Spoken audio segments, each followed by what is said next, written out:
muncul bagaimana profesionalisme birokrasi kita. Saya sering matur dalam berbagai kesempatan bahwa birokrasi ini akan menjadi salah satu tonggak eh, membawa era kemajuan suatu bangsa. Negara atau bangsa yang sekarang sudah kita anggap sebagai jauh di atas kita karena kemajuannya, baik di Eropa maupun di Asia, selalu diawali ada fase memperkuat birokrasi. Tentunya birokrasi yang melayani, birokrasi yang bagaimana punya mindset yang terus bisa untuk membuat atau menciptakan public policy yang unggul atau qualified public policy. Nah, dari sini kita sudah paham bahwa mimpi 2045 Indonesia emas itu memang tidak bisa ujuk-ujuk terus menjadi Indonesia yang maju. Harus melalui tahapan-tahapan yang mestinya idealnya sudah dan kita sudah melaksanakan itu diawali dari jauh sebelum sekarang. Jauh sebelum sekarang.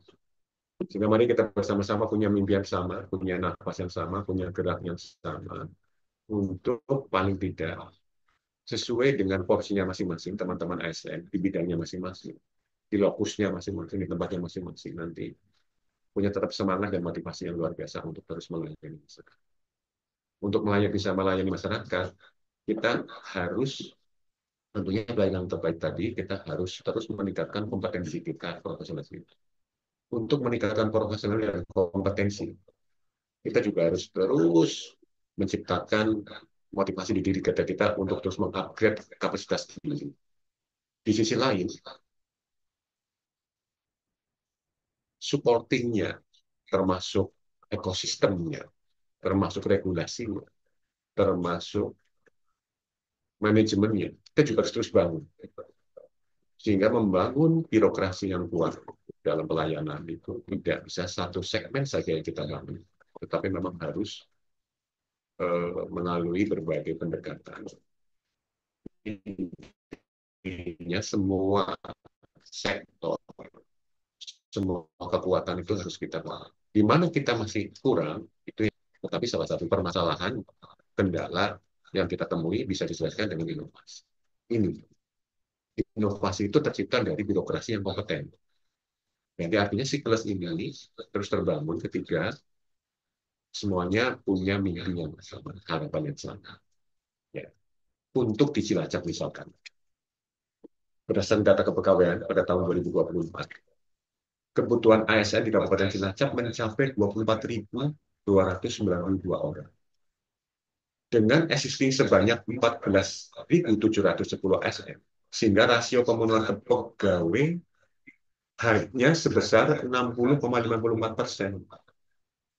Sedangkan setelah perubahan struktur organisasi dan tata kerja, SOTK yang kemarin kita sama-sama alami, tahun 2025 kebutuhan ASN meningkat signifikan menjadi 45.715. Bayangkan, berarti hampir 2 kali lipat atau 3 kali lipat kurang dikit dari 14, dari 24 menjadi 45 atau 2 kali lipat persis saya, 2 kali lipat. Ini estimasi ya, dengan sementara jumlah existing sekarang 14.571 ASN. 14.571. Yang berarti rasio pemenuhan pegawai menurun drastis menjadi 31,87%. Jadi, artinya memang tantangan tersendiri dengan jumlah pegawai segitu, masyarakat yang hampir 2, sekian juta, kita dituntut untuk memberikan the best service kepada masyarakat, pelayanan terbaik kepada masyarakat. Tidak ada kata lain kecuali kita tentunya tadi ya, kompetensi dan profesionalisme. Peningkatan kebutuhan ASN ini adalah salah satu disebabkan proyeksi kenaikan jenjang jabatan fungsional. Nah, ini. Sementara untuk mendukung pelayanan publik yang profesional, jumlah ASN harus seimbang dengan jumlah penduduk dan kemampuan keuangan negara.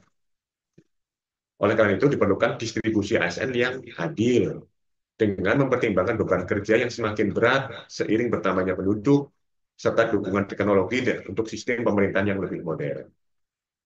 Rasio ideal antara jumlah ASN dengan jumlah penduduk untuk pemerintah Kabupaten Cilacap adalah 2%. 2%. Hingga Mei 2025, rasio pemenuhan kebutuhan ASN terhadap jumlah penduduk di Kabupaten Cilacap bahkan belum mencapai 50% dari rasio ideal tersebut.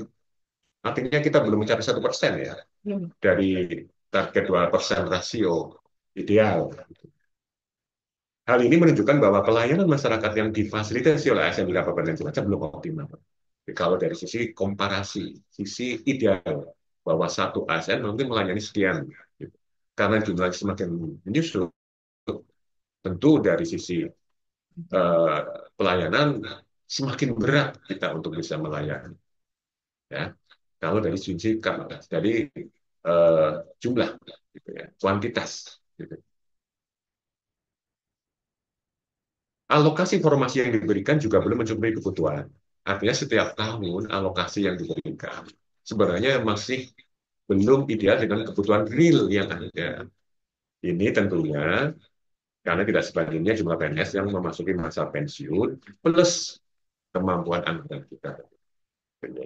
Bapak Ibu sekalian, akurasi data ASN menjadi hal yang sangat krusial dalam perencanaan dan pengambilan kebijakan oleh pimpinan. Namun, dalam prakteknya seringkali terjadi disparitas data yang signifikan antara data pegawai dan data penggantinya. Ketidaksesuaian ini terjadi akibat perbedaan data personal seperti pangkat, golongan, jabatan, dan data keluarga, kesalahan input data, serta kurangnya integrasi sistem atau sistem yang belum terintegrasi yang menyebabkan inkonsistensi. Data ASN yang tersebar di berbagai sistem, mungkin ditambah minimnya audit internal secara verifikasi dan validasi yang tidak menyeluruh, tidak tajam, benturan akurasinya, turut memperparah ketidakakuratan data untuk pengambilan keputusan strategis. Ya, ingat, kalau kita ingin membuat public policy yang handal, yang qualified, yang tangguh, yang unggul, diawali dari data yang kualitasnya juga bisa dipertanggungjawabkan. Apalagi sekarang ya, begitu miliaran triliunan data itu harus dianalisa menjadi data yang siap. Melalui kegiatan ini kita bertujuan untuk menyusun kebutuhan ASN yang sesuai dengan kebutuhan organisasi. Sehingga real betul setiap entitas organisasi, badan dinas, kecamatan, atau siapapun OPD itu betul-betul tahu persis idealnya sebagai kebutuhan ASN di tempatnya masing itu berapa sesuai dengan beban kerja terkait juga dengan jumlah jenis pelayanan yang diberikan dan volume pelayanan yang akan dituntut. Tidak hanya masa sekarang tentunya, tetapi kita harus mencermati perkembangan tren ke depan. Sekaligus memastikan bahwa data kepegawaian yang tercatat dalam sistem informasi manajemen kepegawaian atau SIMPAK ini dan sistem informasi manajemen gaji atau SIM gaji selaras dan terintegrasi dengan sistem informasi aparatur sipil negara atau yang kita sudah kenal sebagai SIASN, ya, BKN. Ingat ya, SIASN dari BKN. Sinkronisasi data ini menjadi kunci untuk menghindari disparitas yang dapat menghambat proses penggajian, perencanaan karir, dan pengambilan kebijakan strategis lainnya. Itu rangkaian kegiatan ini telah dirancang dengan matang untuk memberikan manfaat maksimal bagi seluruh perangkat daerah yang dilibatkan di pemerintah Kabupaten Cilacap. Hari ini, Selasa 17 Juni 2025, kita akan mengikuti sosialisasi secara daring yang akan diisi dengan pemaparan dari narasumber kompeten dari Kemenpan RB dan BKN yang akan membahas penyusunan kebutuhan ASN berbasis validitas data. Ya, Bapak dan Ibu. Itu. Kemudian penataan tenaga non-ASN serta optimalisasi perencanaan melalui pembaruan SIASN. Sesi ini juga akan memberikan ruang untuk diskusi dan tanya jawab sehingga diharapkan dapat menjawab berbagai permasalahan yang dihadapi di lapangan. Begitu. Selanjutnya pada tanggal 18 dan 19 Juni 2025, sekarang tanggal 17, berarti lusa atau besok dan lusa, kita akan melanjutkan dengan teks pemutakhiran data SIASN, perencanaan dan sinkronisasi data SIMPOK SIM gaji secara luring di Hotel Aston in Cilacap. Tenang saja, kita sudah mendapatkan izin dari Kemendagri. Kegiatan ini kita lakukan di hotel sebagai salah satu tadi bahwa pembangunan Kabupaten Cilacap harus melibatkan pentahelik atau bahkan heksahelik ya. Sehingga kita harus tumbuh bersama, berkembang bersama. Termasuk tentunya sarana prasarana di Kabupaten Cilacap juga harus tetap tumbuh. Salah satu di antaranya adalah tingkat hunian pemanfaatan hotel-hotel di Kabupaten Cilacap juga harus tetap tumbuh positif. Karena di sana ada tenaga kerja orang Cilacap, ada multiplier efeknya sekitar hotel. Ya, mari kita bersama-sama membangun Cilacap dari berbagai sisi. Kegiatan ini akan berfokus pada aspek teknis dan praktek langsung, termasuk pendampingan oleh tim BKPSDM dan PT Taspen. Saya menekankan kepada seluruh peserta untuk membawa data terbaru berupa informasi jabatan dan peta jabatan. Saya ulangi lagi ya, saya ulangi pada teman-teman, Bapak-Bapak. Untuk membawa informasi terbaru terkait dengan informasi jabatan dan peta jabatan yang telah divalidasi oleh bagian organisasi Sekda Kabupaten Cilacap. Kemudian berkaitan dengan jika terdapat perbedaan data antara SIMPOK dan SIMGAJI, pastikan hasil rekonsiliasi dari BKPSDM segera dikoordinasikan dengan bendara gaji untuk dilakukan penyesuaian. Langkah ini sangat penting untuk memastikan bahwa data kebagian kita tidak hanya akurat, tapi juga mendukung proses penggajian yang tepat waktu dan sesuai regulasi. Nah, situ ya, Bapak dan Ibu semuanya, eh, dengan mengucapkan Bismillahirrahmanirrahim, kegiatan sosialisasi hari ini terkait dengan perencanaan kebutuhan ASN dan optimalisasi perencanaan kebutuhan ASN melalui updating SI ASN perencanaan BKN saat ini dinyatakan dimulai. Bismillahirrahmanirrahim. Ya. Beri doa semoga kita semuanya, Bapak dan Ibu peserta, narasumber semuanya yang hadir pada kegiatan ini terus diberi kesehatan yang prima lahir dan batin, dan yang paling penting diberi motivasi untuk terus kita seperti yang tadi sebutkan di depan, untuk terus bisa punya mimpi, keinginan meningkatkan kapasitas kita di masing-masing tempat kita bekerja.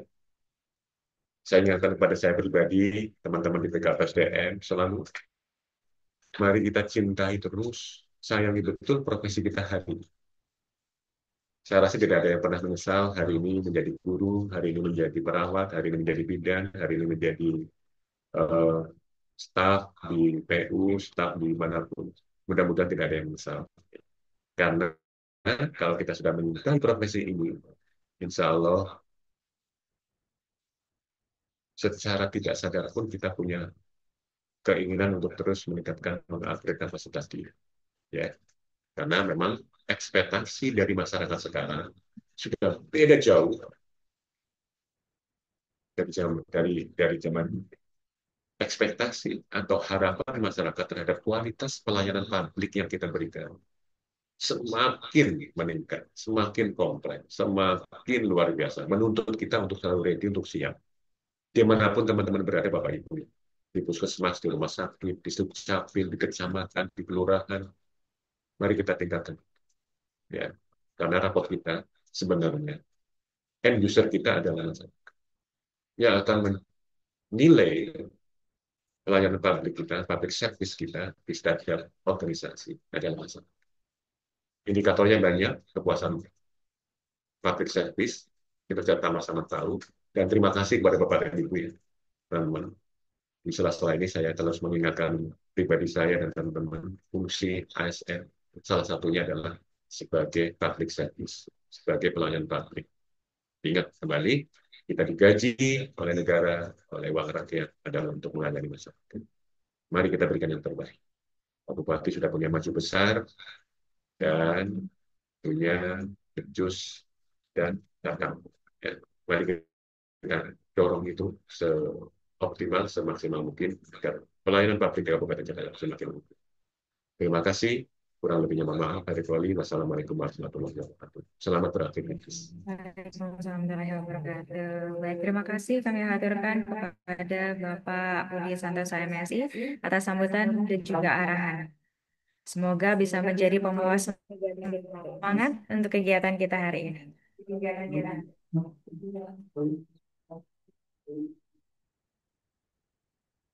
Baik, Bapak Ibu hadirin yang kami hormati, Dengan demikian, pembukaan sosialisasi perencanaan kebutuhan ASN berbasis validitas data dan optimalisasi perencanaan kebutuhan ASN telah selesai. Untuk sesi materi nanti akan dipandu oleh moderator kami. Beliau adalah Kepala Bidang Pengadaan Pemerhentian dan Informasi BKPSDM Kabupaten Cilacap. Untuk itu Bapak Ibu, kami informasikan kembali untuk kamera Bapak dan Ibu dalam kondisi menyala ya, atau aktif. Untuk mikrofon mohon izin untuk dinonaktifkan sementara. Pastikan juga jaringan internet dalam kondisi stabil. Kemudian untuk username, sesuai dengan format dari panitia yaitu nama OPD underscore nama Bapak dan Ibu. Untuk kehadiran, nanti akan ada link daftar hadir yang akan dibagikan panitia sehingga Bapak Ibu tidak perlu menuliskan hadir di kolom chat atau di kolom obrolan. Baik Bapak Ibu, pembukaan sosialisasi perencanaan kebutuhan ASN telah selesai. Akhir kata disampaikan terima kasih. Wassalamualaikum warahmatullahi wabarakatuh. Kepada Ibu Rina Mediaswati SEMPA selaku moderator, kami persilahkan.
Assalamualaikum warahmatullahi wabarakatuh.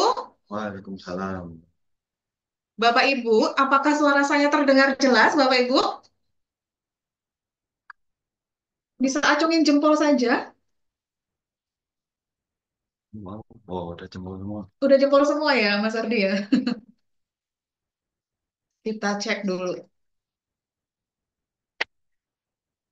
Aman ya, Bapak Ibu ya? Oke, siap. Saya ulangi lagi. Assalamualaikum warahmatullahi wabarakatuh. Terima kasih kepada Bapak Ibu peserta Zoom meeting pagi ini, pejabat dan pelaksana yang menangani bidang kepegawaian di lingkungan pemerintah Kabupaten Cilacap. Alhamdulillah di tengah kita sudah hadir narasumber kita dari Kementerian Pendayagunaan Aparatur Negara dan Reformasi Birokrasi, tepatnya dari Deputi Asisten Deputi Sumber Daya Manusia Aparatur, Asisten Deputi Perancangan Jabatan, Perencanaan dan Pengadaan Sumber Daya Manusia Aparatur, Mas atau Bapak Arkan Naufal. Pagi ini beliau akan menyampaikan materi tentang perencanaan kebutuhan berbasis validitas data perencanaan pasca penataan tenaga non ASN. Jadi untuk perencanaan kebutuhan ASN ini memang kita setiap tahun harus merefresh, harus memutakhirkan terkait dengan perkembangan yang ada Bapak Ibu karena kita di 2024 sudah terjadi transformasi SOTK atau perubahan SOTK, perubahan nomenklatur jabatan pelaksana atau uh, banyak sekali rekomendasi instansi pembina serta penetapan kebutuhan untuk jabatan fungsional dari Kementerian Pendayagunaan Aparatur negara dan reformasi birokrasi yang akan kita mutakhirkan pada peta jabatan di SDSN perencanaan. Apalah artinya sebuah perencanaan tanpa data yang valid? Maka dari itu, mari kita bersinergi, baik BKPSDM maupun bagian organisasi dan Bapak Ibu yang ada di OPD, unit kerja di lingkungan pemerintah Kabupaten Cilacap, mari kita bersatu, bersinergi untuk menciptakan data perencanaan kebutuhan ASN yang valid dan akurat. Apalagi kita ketahui bersama pasca penataan tenaga non ASN yang berakhir kemarin 31 Desember 2024, tentunya ini harus kita